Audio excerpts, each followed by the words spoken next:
ನಾವು ಆ ಥರ ಎಲ್ಲ ಕೆಲಸ ನಾವು ಒಂದು ಇರುವೆನೇ ಸಾಯಿಸಿ ಒಂದು ಮೇಕೆ ಕುರಿನೇ ಕತ್ತರಿಸಾಕ ಅಂತ ಜೈಮಂದರಲ್ಲ ನಾವು. ಇರೋ ತಮ್ಮಂಗೆ ಫೋನ್ ಮಾಡಿದಾಗ ಒಂಥರ ಚೇಂಜ್ ಆಗೋದು, ಈ ಮೈದಾ ನಾದ್ನಿ ತಂಗಿ ಮೈದಾ ಬಂದೋದ್ಮೇಲೆ ಒಂಥರ ಚೇಂಜ್ ಆಗೋದು, ಅಪ್ಪ ಅಮ್ಮ ಫೋನ್ ಮಾಡಿದಾಗ ಒಂಥರ ಚೇಂಜ್ ಆಗೋದು.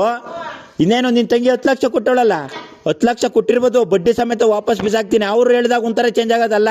ಇದ್ಮೇಲೆ ಒಂದೇ ಸಮ ಇರಬೇಕು. ಕಷ್ಟ ಬಂದೈತೆ, ಅದು ಏನು ನಿಮ್ಮ ಅಪ್ಪನ ಮನೆ ಬಾಕ್ಲಿಗೆ ಹೋಗಿ ಕಷ್ಟ ಬಂದಿರೋದು. ನನಗೆ ಕಾಲು ಇಳಿಸಿರ್ಲಿಲ್ಲ, ಹೋಗೋವರೆಗೂ ಚೆನ್ನಾಗಿರ್ತಾರೆ, ಹೋದ್ಮೇಲೆ ಎಲ್ಲವೂ ಹಿಂಗಂದೇನೆ ಏನೇಳೋ. ಅವತ್ತಿಂದ ಉದ್ಧಾರ ಆಗಿರಿ ಸತಿಗೆ ನಂದು ಅಡಿಕೆ ಗಿಡ ಎತ್ತಿರೋದು.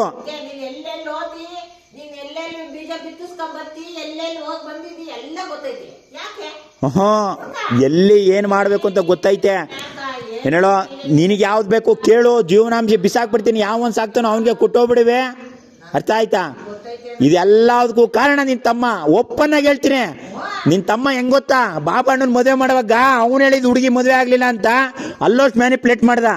ತಿರ್ಗಾ ಕೋಕಿಲಿ ಮದುವೆ ಮಾಡಿದಾಗ ಹೆಂಗ್ ಮಾಡ್ದ, ಅದೇ ತಿಳ್ಕೊ. ನೀನ್ ತಮ್ಮನ್ ನಂಬ್ಕೊಂಡು ನೀನು ಈ ಲೆವೆಲಿಗೆ ಇಳಿಸ್ಕೊಂತ ಇರೋ ಸಂಸಾರನ. ಎಲ್ಲದಕ್ಕೂ ಕಾರಣ ನಿನ್ನ ತಮ್ಮ. ಓಪನ್ನಾಗಿ ಹೇಳ್ತೀನಿ ಏನೇಳ. ಯಾವುದು ಅಲ್ಲ, ನಾನೇನು ಮಾಡ್ತಿರ್ಲಿಲ್ಲ, ಮಾಡ್ಬೇಕಾಗಿತ್ತು. ಏನು ಮಾಡವ್ರೆ ಎಲ್ಲ ತೂರಾಕಕ್ಕೆ ನನಗೂ ಐತೆ ನೋಡು. ಯಾವುದು ಎಲ್ಲ ತೂರಾಕಕ್ಕೆ ನಮಗೂ ಐತೆ ಏನೇಳ, ಎಲ್ಲ ತೂರಾಕಕ್ಕೆ ನಮಗೂ ಐತೆ.